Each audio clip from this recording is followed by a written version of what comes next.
Good evening and welcome back to the channel. Now, for the budding crane operators that are watching, you can probably hear from that beeping sound that the weather's not on our side tonight. Might die down a little bit in a couple of hours. We might be able to get some lifting done, but for now we're winded off, and I thought it'd give me a good chance to answer a few questions that people have been asking in the comments, which I appreciate, by the way. Keep firing them in. So one of the most asked questions, especially on the last video of the operating of the crane, is what's that clicking sound? And you will have to bear with me because I'm new to all this and I've got the big guns out, I've got the big camera with me, so this might be an absolute disaster, but the clicking, I'm just not this beeping off, hang on. The clicking comes from the joysticks, and what that is sort of an audio aid for the operator to tell you how fast the hoist drum or the derrick drum, how fast it's moving. It's especially good for blind lifting. Somebody said in the comments about, can you not just turn it off and just look at your readings on the screen? I'll take you through the screens shortly, but you can do that. I just don't like it. I'd rather have it on. I'd rather have the clicking on. To be honest, it's like white noise to us. Well, to me anyway. So you just get used to it. I find it quite therapeutic. But you can turn it off. It's that's not an issue. It's all about preference. Audio cues are a big thing within crane operating. It's not just about seeing and using your eyes. You use your ears, I dare say, probably more. You could probably get away with operating a crane if you were blind, like a feral dog's savagely attacked both your eyes, clawed them out. You could probably go to work the next day, well, the next week after you'd recovered, next month, be blind and still get away with basic crane operation, because at the end of the day, blind lifting is something that we do day in, day out, where we can't see. I'll explain what a blind lift is for people that are not in the crane industry. It's exactly what it says on the tin. Basically, you can't see where the load is going or where you're lifting it from, and you're relying solely on the guy at the end of the radio. So communication, again, is a massive thing with crane operating. So they will tell you everything and you just have to listen to their every word. And when you are doing a blind lift, your ears and your hearing is sort of heightened a little bit because you're relying solely on your ears really, and listening to the machine and listening to the clicker for your speed. Or, I mean, you can watch it on the cameras and stuff like that, like your Windstrom cameras, but you're relying a lot more on your ears, listening to the banksman and stuff like that. So yeah, the ears are a big thing, and the clicker, it's a very common question that gets asked, so I thought I'd answer it. You can't really fathom or get a good idea of the size of this machine until you literally get up close to it. Well, from a distance it still looks big, but when you do get up close to it, she's a big girl, a very, very big girl. But it's an absolutely fantastic machine to operate. Currently got it on the ballast wagon system, so the counterweight for the superlift is always on the crane, and you can fiddle around with the rams and take as much or as little as you need, which is a great feature because it saves a lot of time having to reposition trays and stuff like that. That'll probably for another video. But yeah, just waiting for the wind to die down. Crane operating is a lot of that as well, waiting about, waiting for wind, waiting for the perfect conditions.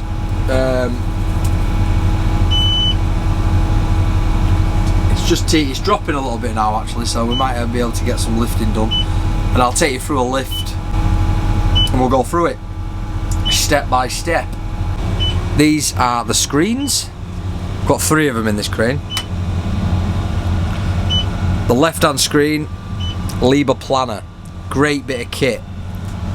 If I just go over and show you, if we click this little button here, it'll go blue, and that's in sort of like not editing mode, but manual mode now, so we can go in and change some of the prerequisites of a lift. So say this is all the current information of what the crane's sitting at, which will match this information here, which is your actual positionings. So that'll match it until you get the blue screen, and then we can go in, click on this screen. The middle screen is all your derrick information, your super lift. You got your F1 pressure, which is the load cells for your A-frame. You got a max and a minimum, what you can go to. You don't want to be, well, you can be, but if you're going down to your minimum, that's in sticky territory. And then you've got what your stinger radius is at, what you're pulling in each ram, A and B. We've got 96 ton in each, equivalent to 190 altogether. 600 is how much you've got on the superlift tray. Just for your duties, you need to pencil that in. These bars will change as you take more weight and increase. These bars will increase and decrease and so forth. Basically just matching what's happening with these numbers, but you get it in like a bar form.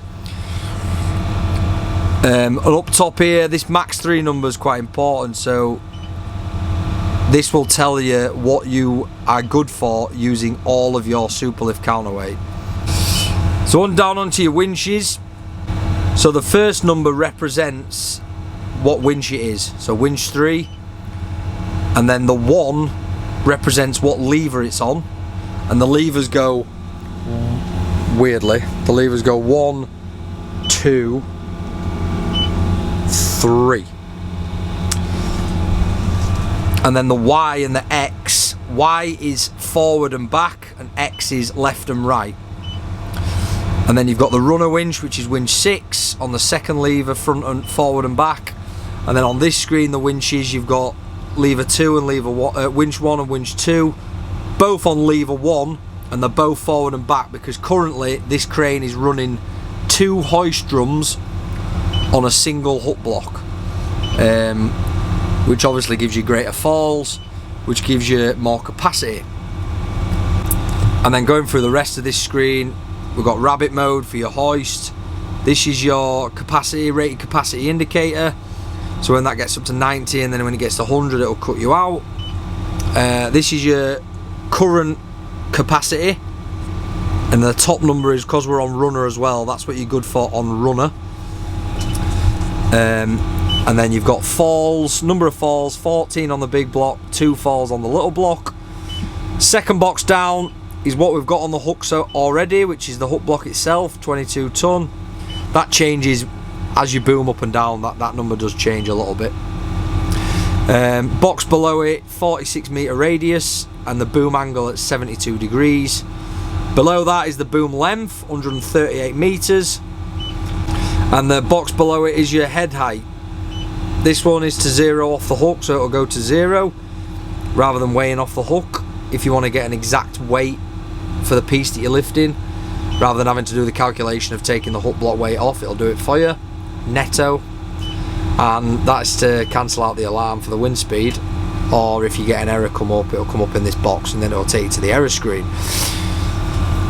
Next we've got wind speed, 9 meters a second is the max, and we're over that now, so that's why it's flashing.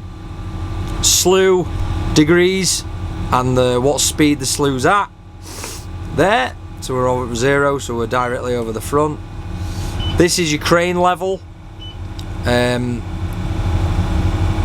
That sort of changes as you slew and stuff, but we're pretty level on this mat set, which is good. And that is about it for the right hand screen. I missed out this bottom one, so the bottom screen's your backmast angle. It has to be in between these 2 thresholds. Because we're on the Stinger, the backmast angle doesn't get altered much. It does through lifting, you get a little bit of deflection in the backmast. But if you want to change your superlift tray radius, currently at 20.87, you actually push the Stinger out or push it in. If you can see on this screen here, on the camera screen, on the that like long tube is the Stinger. It's like on a telescopic ram basically that pushes the tray in and out, and that's how you change the radius of your tray. so you don't really have to worry too much about the backmast angle. As long as it's in between them two thresholds, you're golden. And then onto these are all pretty self-explanatory. This is all lights, windscreen washers, extra slew motors for if you come into a little bit of uneven ground for the ballast wagon. Gives it a little bit extra gumption. Lights, various lights, anemometer, all that good stuff. Central heating controls there. Central heating? Aircon's on its own unit. Cameras, BTT for rigging. It's sort of like a hybrid Lycon 1-2 in a cross between, because Lycon 1's never had the BTT, but this is sort of like a bit of a hybrid. And then we've got a ballast wagon lights. For a minute we're in slew position for the ballast wagon.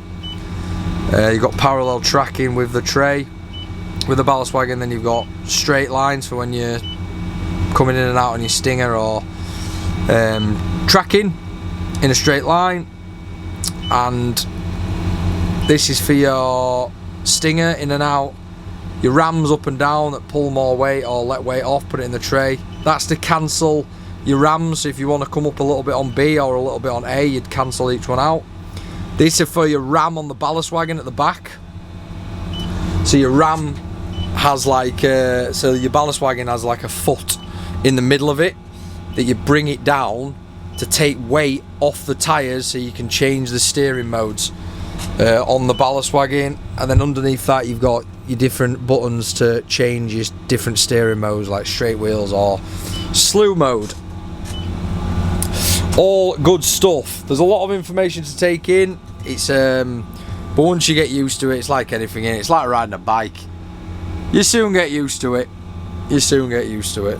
So that's a little walk around of the screens and stuff. There's quite a lot of information to take in there. And if you're if you're not in the crane industry at all and you've never seen these screens before, I appreciate that it's a lot of information and it looks pretty daunting, but when you're doing it day in, day out, it's kind of becomes second nature. It's like anything, innit? You do it long enough and you just get used to it. But well, hopefully this weather dies down a little bit and we can take you through a couple of lifts, and I'll put the pedo lenses on. Well, I've got to be honest with you, I don't think lifting is going to happen tonight. The reason I think it isn't is because I've checked the weather forecasts and they're all saying the wind should be down to like 2-3 meters a second, and it's still up there at 10s and 11s. And I'll never say never. I've had night shifts where you end up starting lifting at 5 in the morning and you finish at 6. It's a bit frustrating, but I'd sooner have a come in and just get cracked on. But hey, the wind's the wind. What can you do? If it doesn't, it might go on to tomorrow night, so we can get some footage of a lift. Fingers crossed. But it's this time of year, the weather's always bad, and especially when you've got 138 metres up there, the wind's normally a lot worse up top than it is on ground level. So that being said, we'll see, keep monitoring it. Slow, steady night. This is the other side of crane operating that's boring when the wind's not on your side, but you know, if it's too windy, it's too windy. That's just how it is. I'm loving this new camera setup though. It's a bit big, it's massive, but it'll be perfect for vlogs and stuff, which will be coming on the channel and on Instagram and that. If you don't already follow my Instagram, CraneBrain1. For what's coming up in the next couple of months, I'm gonna wanna. You're gonna want to see.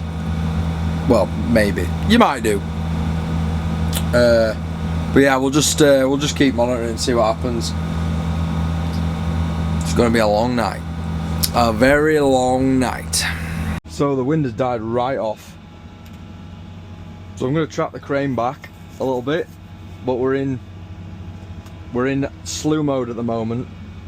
So we're gonna put the rams down on the ballast wagon, take some tonnage, out of the off the wheels, travel mode, and then push the stinger out a little bit as well, track back, and go from there. I think this tower weighs about 270 tonne, so we're losing a bit of weight now. Take a little bit more off. That's good. And then underneath here you've got straight track. Do you want to track back a bit? Yeah. I'll swap rock back a bit, make sure there's no behind us. Yeah, no worries, mate. I'm gonna push stinger out of touch as well, I think. So we've got the green light now for travel mode. Suck the rams back up on the old ballast wagon. Once the ram's up, you'll get a green light in that box to indicate that she's fully up, and it'll let you track then. So we've got the 2 green lights. We're all good. We're gonna start tracking back. Just gonna come back now, Churchy. Yeah, no worries, mate. I'm on the back end. We don't need to go far. Not far at all.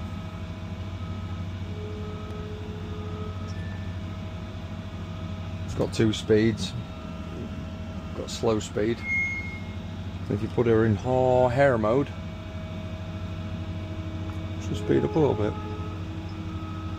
Like I say, it's not too quick.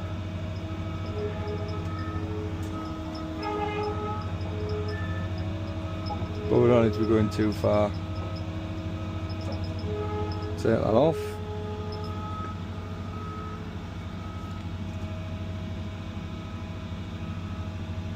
And I reckon we are about... Oh, Jack's out there now.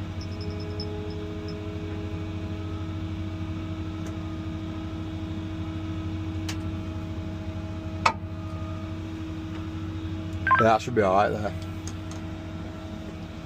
Track's off. We're going to push the stinger out a little bit as well. As the stinger goes further out, your F1's going to drop because it's the leverage is getting, the centre of gravity is changing, so it's going to be taking more in the rams. Like that weight's going up now, 200. Push it out at 23, I reckon. But to counteract that, when you're going close to your minimum, just take a little bit out of the crane. Like so. Put it back into the ballast wagon. F1's going to shoot back up, and then we go again, if I can remember. That bit there is just because that beeping, just because I'm impatient and pressing the buttons too quick. So we've got the beam into position. Lads are going to get it hooked up now. Weight in the crane on the superlift is good for me,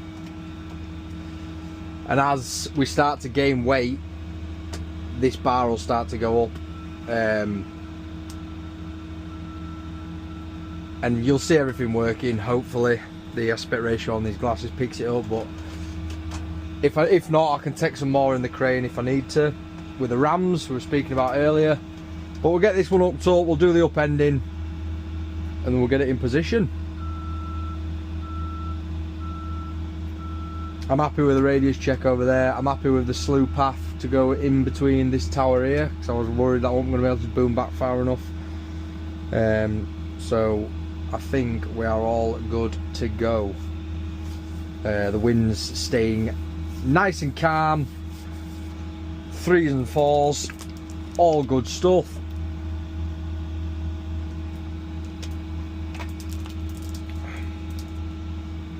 Zin's in. We're ready to roll. So that's her up off the trailers. 153 tonne in it at the moment. All I'm going to do is just keep hoisting up, and then Gaz down in the 3800 is going to just track forward, lowering off a touch, keep tracking, and then get the beam off.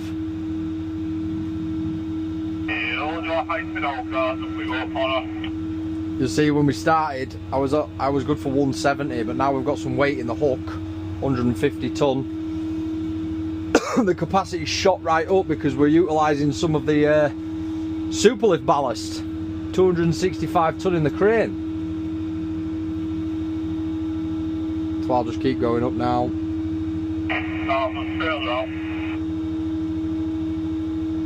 And we'll get it upended, and then they'll sit it back down, do a little bit of work, and then we'll lift her in.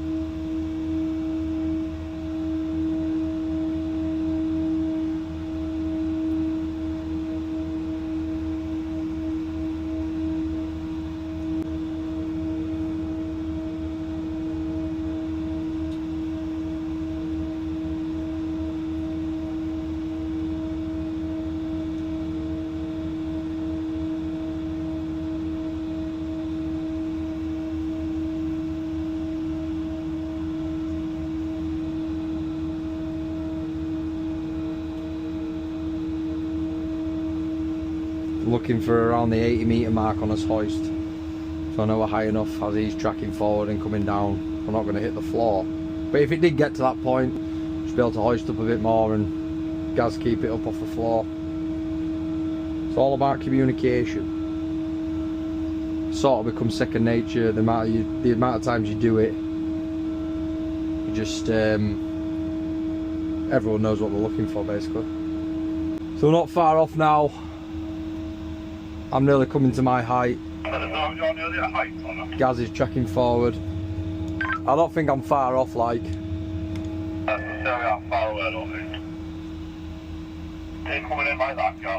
Gaz will be tracking forward now, which will bring the tower closer to me, upending it more. I'm coming up on my line a little bit more.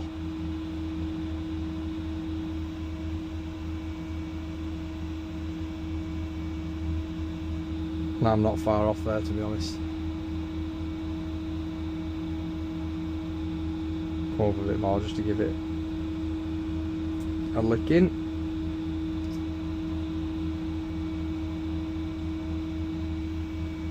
Then it'll be all Gaz from here, like.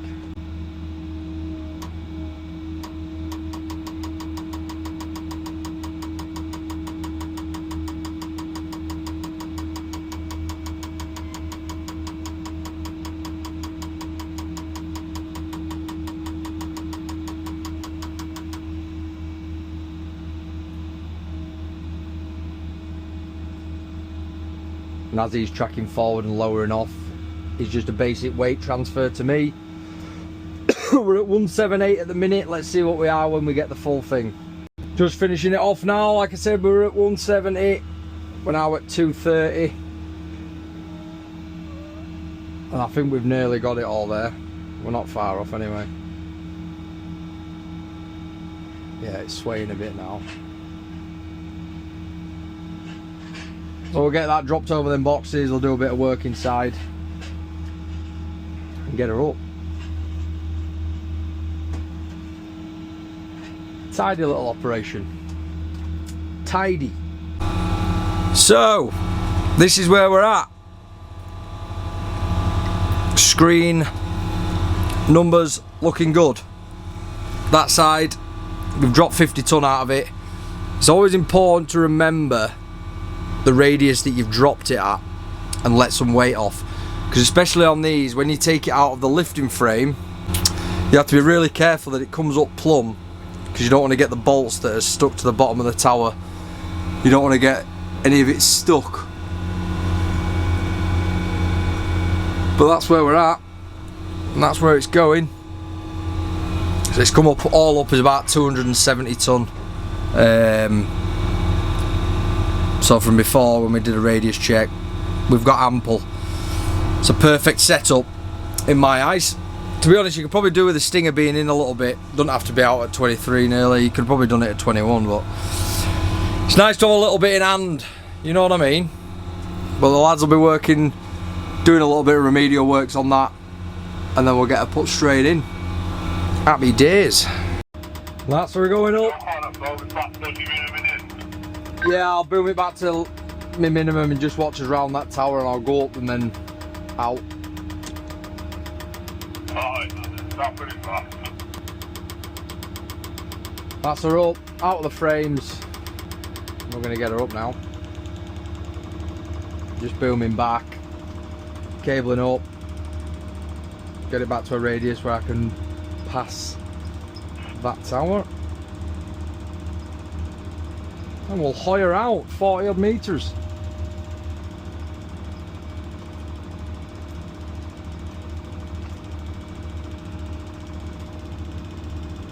So we're just getting the height to clear that tower, and then I can slew right, start booming down, swing it back left, get her in position.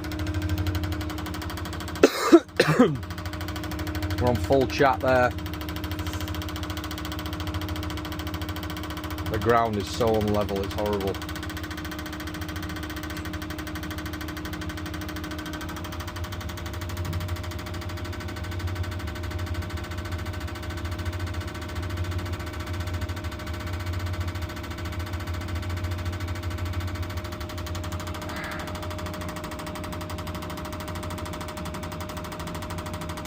A little bit lighter now, we haven't got that tailing frame on, so it's 260 tonne all up, 270 tonne all up. It's not too bad, not a bad guess from before. Thought it was going to be that. Happy days. I don't know if they'll go for a T3 tonight. I don't know if I'll have enough time. 1:15. All depends how this one goes, I think. So we're just past the tower now, coming above the other one. I'm going to start floating her out soon.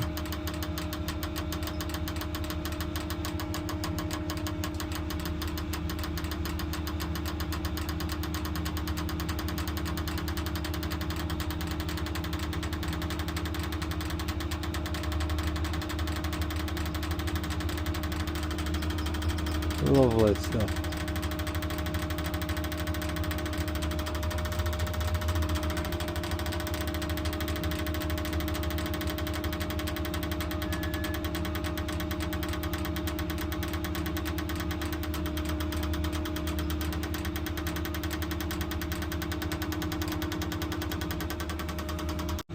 Nearly 41 metres out now, just swinging it in. I don't think we're too far off on the radius there, like, to be honest. Gotta be careful because we're quite close to that tower, the other one. So just feathering it in. This click lever, the new levers have got clickers on the slew as well, which is good, so it tells you that you're giving it a nice continuous steady pace round to the left. That beeping's just because we're up at 90%.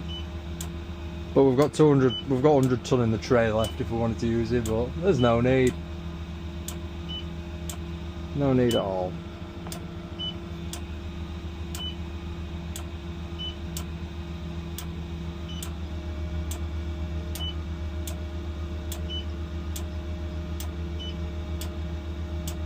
It's gonna be nice and gentle. Nice and steady. Which is a bit hard to do with the ballast wagon. It's horrible on the slough. Absolutely horrible.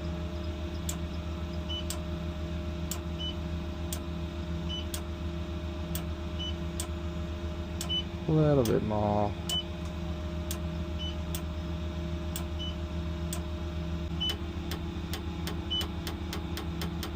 But we're not far off position now. Coming down the line, get it centralised. Very close. Tight, very tight. This is the most awkward one, this. It's shite. Hate it. Hate it. Hold on there, crap. You float out again, please, mate. Float out again. Well, we'll get her. We'll get her.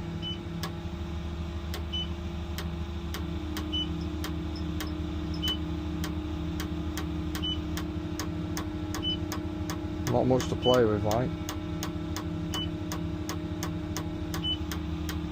Keep coming out, Connor, nice and easy. Yeah, and hold that. We're bolting her up, make the final adjustments, coming down. We're not far off now, but that is very, very close. He's very close indeed. 10 ton in hand, but we've still got another 80 ton if we want to pull on the tray, so we're laughing really. Good for 307 if we're pulling the full super lift. So we're golden. We're golden. Happy days. So that's us down in position, and 50 ton left in it. And we'll start torquing all the bolts up, let the frame off, and away we go. On to the next one's already lined up there, ready. Like a conveyor belt it is, a bloody conveyor belt. And that's it. Tower installed with the LR11350. If you did enjoy the video, please like, comment, subscribe if you're new, hit that notification bell. I'm going to try and get a video out or 2 videos out a week if I can. Appreciate all the support so far. YouTube's an hard one to crack, but we're getting there. I want to get 5k subscribers by the end of the, if you say the end of Jan, 5k subscribers, it'd be good, it'd be nice. But yeah, thanks for watching. Hope everyone has a cracking day. Stay safe, and I'll see you.